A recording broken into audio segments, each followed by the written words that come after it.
Okay, so you happy now? He saw me pick up a cigar and he knows I go smoking outside. And he started, he wants to come out. This guy can almost talk. So, in my previous order of cigar, I had ordered a pack of 10 Gloria Cubana. They sent me this little can, and the cigars are small. But I wanted to. I don't remember if I smoked this one before, this brand.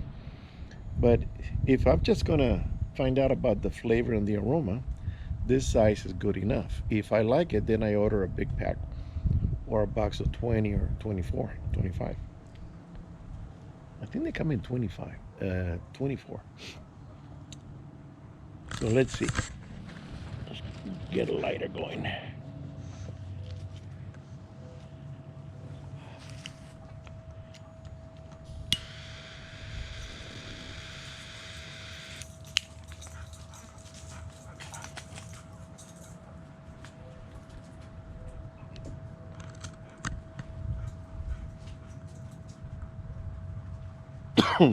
Yep, got good aroma. And I got a little double E espresso to you.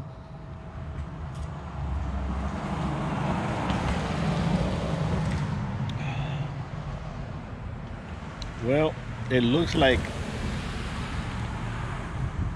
I don't know. I'm going to say it, but I don't know if it's going to happen. I may have a new neighbor uh, because the neighbors here, they went out of state. The lady, I heard it, she fell down and broke her hip. That's going to be painful. And she's in a rehab, recuperating, and then I think she fell before, and then she fell again, and that's when she broke her hip. So the son comes over once in a while, and one of my neighbors talked to him, and that's the information that he got.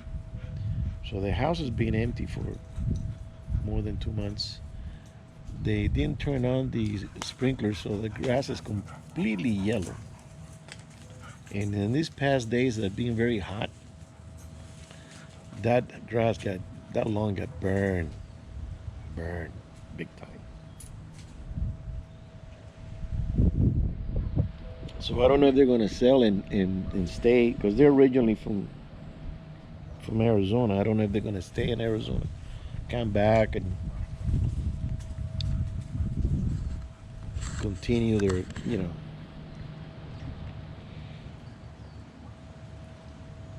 They're not the friendliest people either because I would say hi and they just kind of ignore me. Say, well, if you have an issue, that's your problem. I'm a friendly guy. I say hi to everybody. Lay down, Papa. Papa went through some surgeries. He had a growth on the shoulder, big red, pink ball. It's like a big fat pimple. They cut that out. He had another one down on the belly. They took that out. He had a growth in his on the bottom here of the eye. They burned it.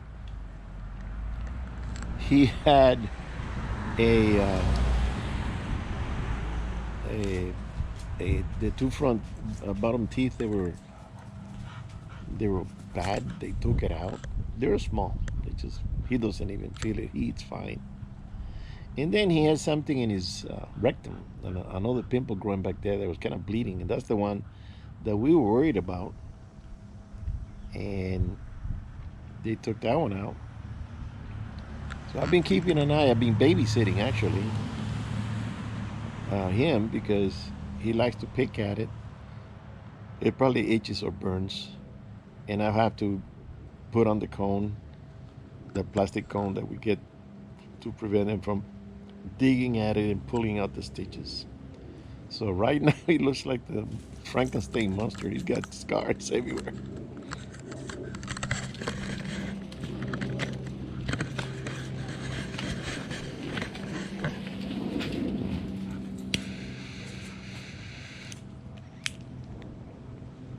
Come here, Papa. Look at the. It's funny because. No, you can't see it. He's too far.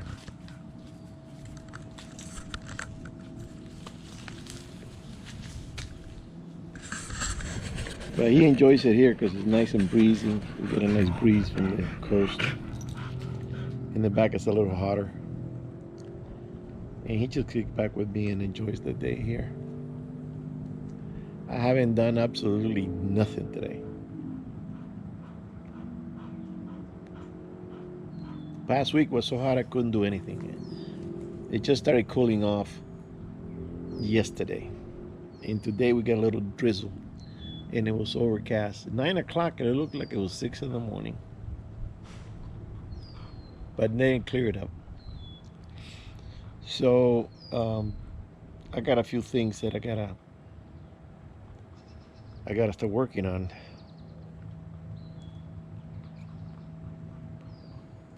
I used to have a list, and it got so big that I said, forget it. I don't even want to see it because I had things for the front, I had things for the back, I had things inside the house, I had things for the vehicles, and Jesus, you know. So it gets to the point that it's overwhelming. You look at the list and you don't know which one to go do first.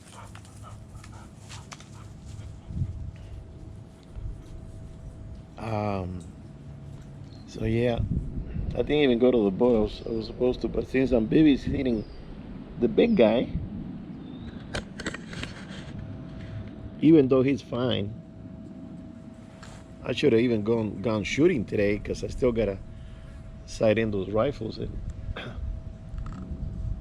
he could have been in the yard. But the thing is that since we lost his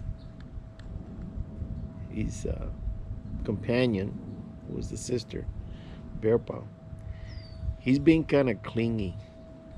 He kind of, as soon as I get up and I move, he's right behind me. He doesn't want to stay alone. And sometimes he sits outside and he starts howling outside in the yard. And that, it just breaks my heart because it's not a happy howl like they used to when she was around. She was very sharp, very smart. She knew how to push my buttons. She wanted to go inside. She would get in front of that door and start howling like a wolf. And then he would follow through. But now he howls like with very sad tone. That's so. And if I go to the store, if I'm gonna go get gas, or if I go to the car wash, I say, "Come on, go with me," and he hops in the truck happily to be with Daddy. Oh, I'm looking at that scar back there. That looks ugly. It's a little swollen still. Being that he's 12 years old, he's still in pretty good shape. When then people find out how old he is, he goes, "Oh wow," because he runs. He loves to go on the field. And what you got? Huh? What you got there?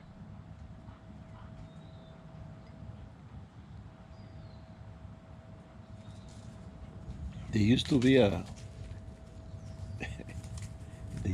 squirrel that would get right across the street.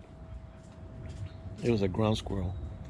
And that thing would just lean over, and the dogs would be right at the edge of the lawn there on the road, and just lock eyes with that squirrel, and the squirrel would go eek, eek, and just bug them, and they were almost ready to cross the street. And I say, this squirrel's going to cost me a tragedy. They're going to run after him. The car's going to come and kill him, one or both of them.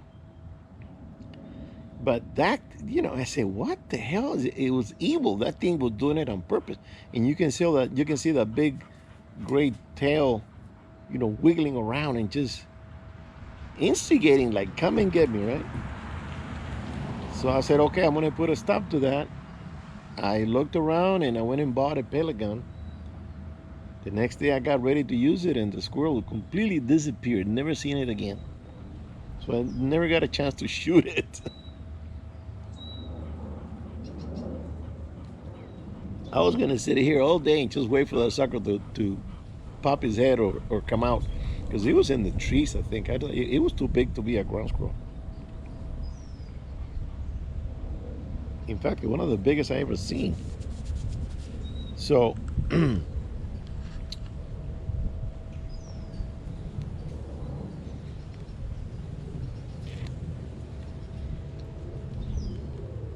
well, the little cigar,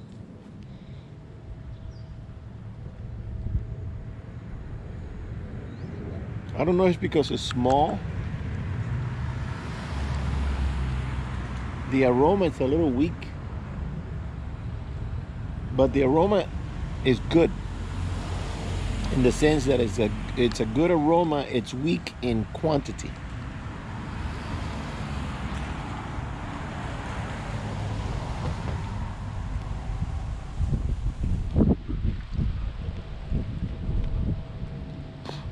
So the color is all right. It's a little bit on the light side. That might be it.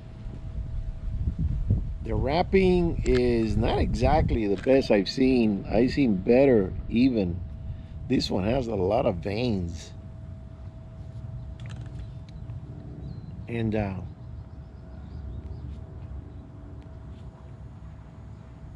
didn't even look at the can. I don't know if it's from Nicaragua or from Honduras or one of those Central American countries. Um, the the light cigars do better in the East Coast, and I'll tell you why. The humidity in the East Coast is a lot higher than here in the dry West. So when you have a cigar that's light and it has that Connecticut wrapper, I mean, it needs the humidity to kind of like equalize it a little bit. If you have a darker cigar, and this is what I've read. I think I do have a book in there about cigars. They didn't really talk much about this. They talked about the Cuban cigar, and but the darker cigars do better in a drier temperature. In other words, if you have a dark cigar, you could keep it at around 65, say 70. That's a sweet spot. If you have a lighter cigar, you could keep it a little above that, 72, 73. I wouldn't go beyond 75 because then you might be getting some mold, get some green spots or some black spots or something. So the cigars that I usually smoke, they're darker than this, and they already died out. And the darker cigar is going to give you, of course, the diameter has to do something with it. If it's a 40 or a little bigger, you're going to get more aroma and more flavor because you're smoking a bigger cigar. So I can tell that this one is a little bit too light for me.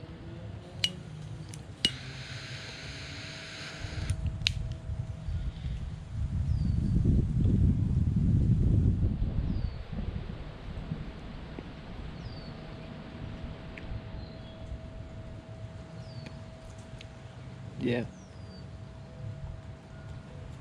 I tried one. Oh, it was, what's the name of that? I went to this wedding and we were in this huge terrace overlooking the hills. Very nice, very big home. And there was a guy there smoking, a Cuban guy. And I said, that smells very good. He says, here. He wanted me to puff on it, but I didn't want to get his saliva. I just went like this. And I said, man, that smells very good. That smells very good. So I got the name. It was the Flor of the Antilles. The Flower of the Antilles. And and that cigar is kind of hard to find. And when you do find it, ooh, hang on to your pants. You know, they're not cheap, but you get what you pay for. Um, oh, there was on my last video. I think it was one of my last videos in the patio. One guy made a comment. He goes, "I'm not impressed." He says, get another humidor." I don't know why he said that. Got a very nice humidor, and get better cigars. And if he means to get better cigar by paying $100 for a Macanudo or a Fuentes, he's crazy. Because my mother didn't raise a fool. I'm not gonna smoke $100 cigar unless somebody gives it to me. So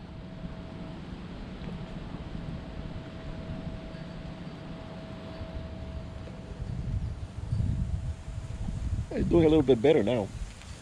But he probably said get another humidor because I did mention that some cigars dry out, and it's because depending on the type of cigar, if it's a light wrapper or if it's a heavy wrapper from Central America cigars last longer, by the way, than the cigars you get from up there in Connecticut.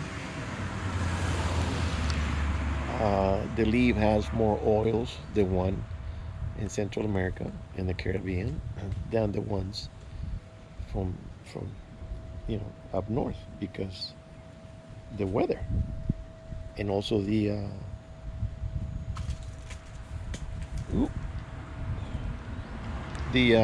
cigars, they need a little more. Some cigars are aged well, some don't age.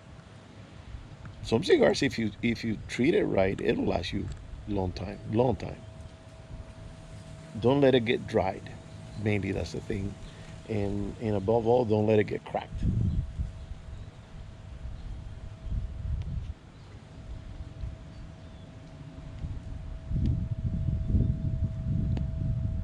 So I think I'll be looking for that Antilles cigar, the Antillas. There's so many cigars, and I don't know them all. uh, I just know what I like. I like the flavor, the aroma, and the dark cigars have that. When I see a light cigar, eh, I kind of shy away from it. Except there was one time, this is about, I don't know, 8 years ago, I think it was.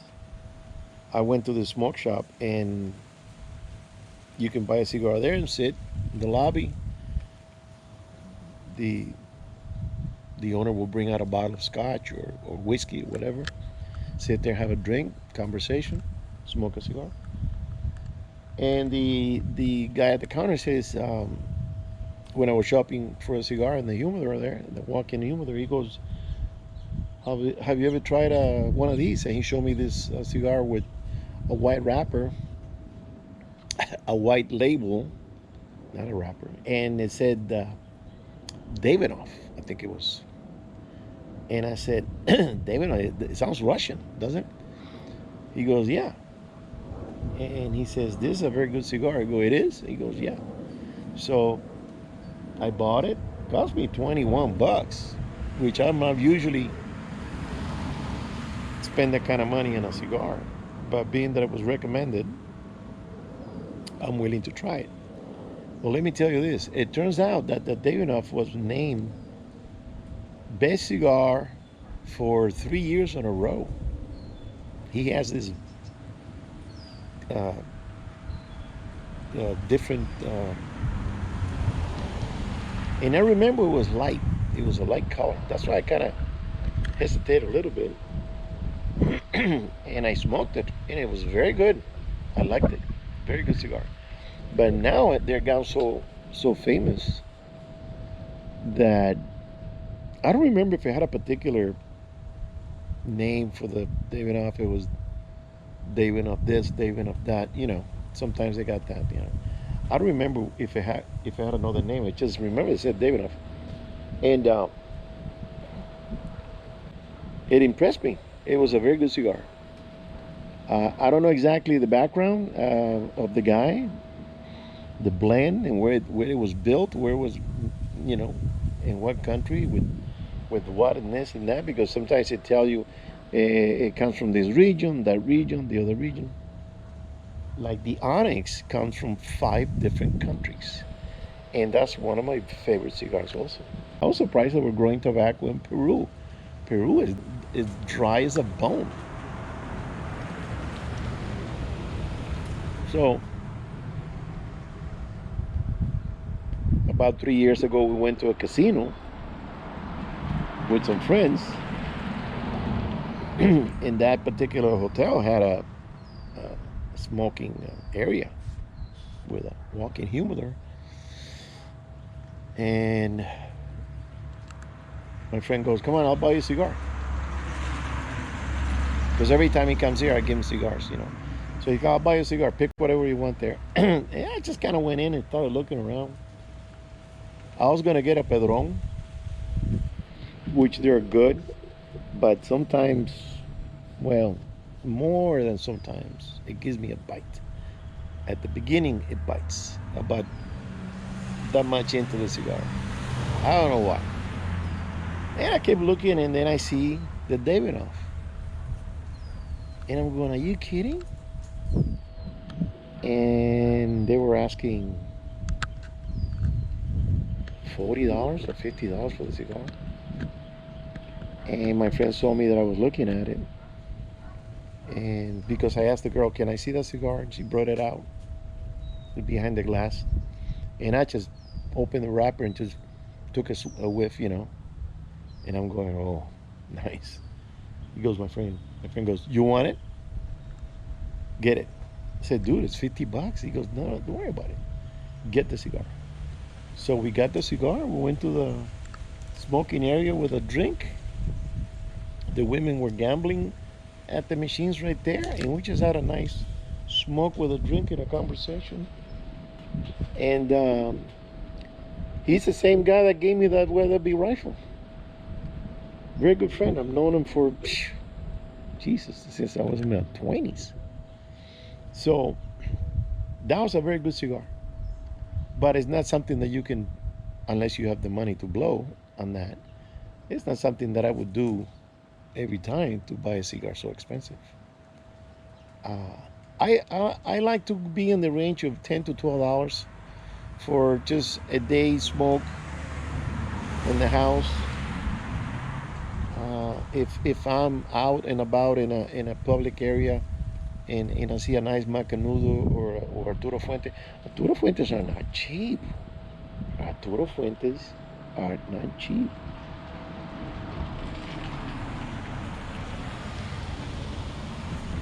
But it is what it is. You gotta enjoy what you like. Even if it's expensive, you can do it once. Like I say, once a year I'm gonna kill you. Because after all, when you die, you're not taking the money with you. So what the hell? Enjoy it.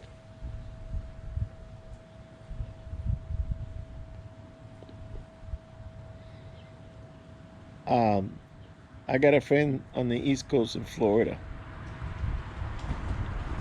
and we don't do this anymore because we gotten everybody's involved in their own thing. But we used to sit, smoke, and have a drink over the phone every Friday, and just chew the fat. Because we used to go to high school together, and he would come over and visit. I would go over and visit. So he might come over for a little fishing trip this year. I don't know. So we would do that every Friday. I say, it's Friday. And he says, I'm way ahead of you. But the thing is that while I was drinking one drink, he was drinking half a bottle. I said, dude, you got to slow down. You got to slow down. You just don't try to do it only one weekend. Take it easy.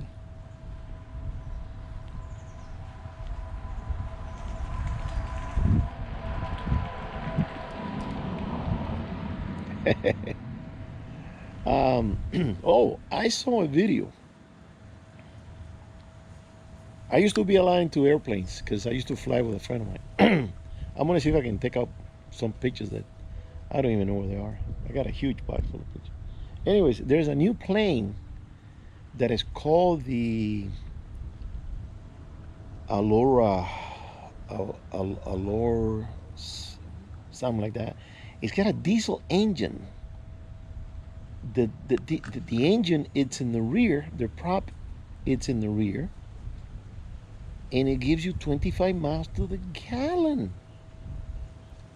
The fuel is not in the wings, so the wings are very thin. It the the the fuselage is like a bullet. It flies through the wind with barely any disturbance, and it has a bit the tip of the wings at the ends that kind of grabs. It's like a keel on a boat. It grabs the air better when you're making your turns. And says you can fly from Alaska to Mexico City in one shot. And I'm going, that it's a small plane. It's only 6-seater. It's got a bathroom, and I think it might have a little bar. I'm not sure. It's an executive plane to replace the Learjet. Something. It's something new, very new. And now they're talking about replacing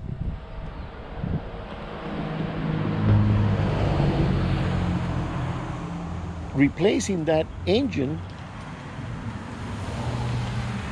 with my favorite engine, the hydrogen engine.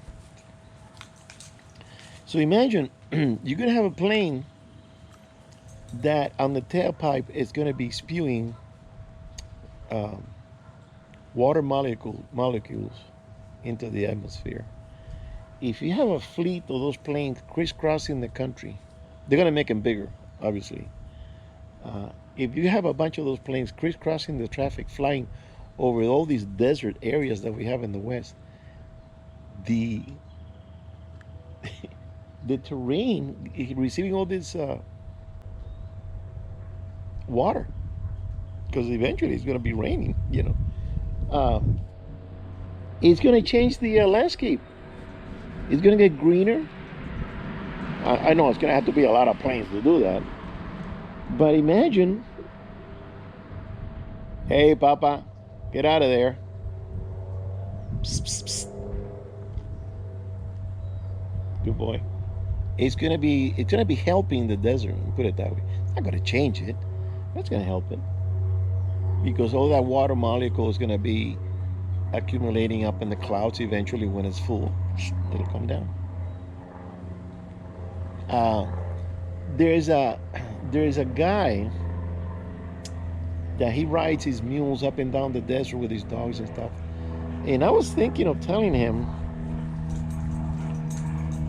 when you see a dry, because that's all he does. He goes through the desert and everything with his dogs. And I said, when you see a dry stream, a dry wash, you should pile some rocks and create a small dam. So when it rains, because it rains in the desert, but the water just goes, doesn't stay anywhere. So when it stops into that dam, that little dike, it's going to accumulate and sink into the ground. Eventually it's going to have a small little lake, and then you're going to have growth, vegetation around that water, and then once it fills up, it's going to start running off little waterfalls, and you're going to have birds and ducks and deer and everything from all around. So imagine, and there's some people that have been doing that. Imagine if everybody that's out there does one per trip. That could change the desert, because the desert here and everywhere else you go, it's a wasteland. I mean, I'm kind of that land out there is worthless unless you have oil underneath. But there's nothing grows. Nevada. It's a moonscape. That's why they ignite, explode atomic weapons out there. They used to, because it's a moonscape. Is it's There's some areas that are green and there's deer. Yeah, there's deer. But when the settlers were coming across those wagons were coming across the land to look for a better land for themselves. When they got to Nevada, they said, "Keep going. We're not staying here." And they wanted to go to Oregon or California or Washington, but Nevada and in some parts in Arizona, it's like. But if you start, what'd you see? You okay? If you see an empty, I'm gonna start doing that. If I see a wash that's empty, that I know the water goes through there when it rains, I'm gonna start finding some rocks and do a little dike, and that replenishes the water level in the desert, and it'll start accumulating and holding it. Because this type of thing is being doing. People been doing this around the countries. Ethiopia is doing it. The Arabian countries are doing it. Uh, um, Lebanon, some places in Lebanon, they're doing this because they seeing other countries doing it, and it's a very successful. It's greening up those dry areas. The vegetation comes back, flowers come back. Then you can plant trees, and within 20, 40 years, you're gonna have a completely different ecosystem. Well, it died again, so it doesn't stay on too well.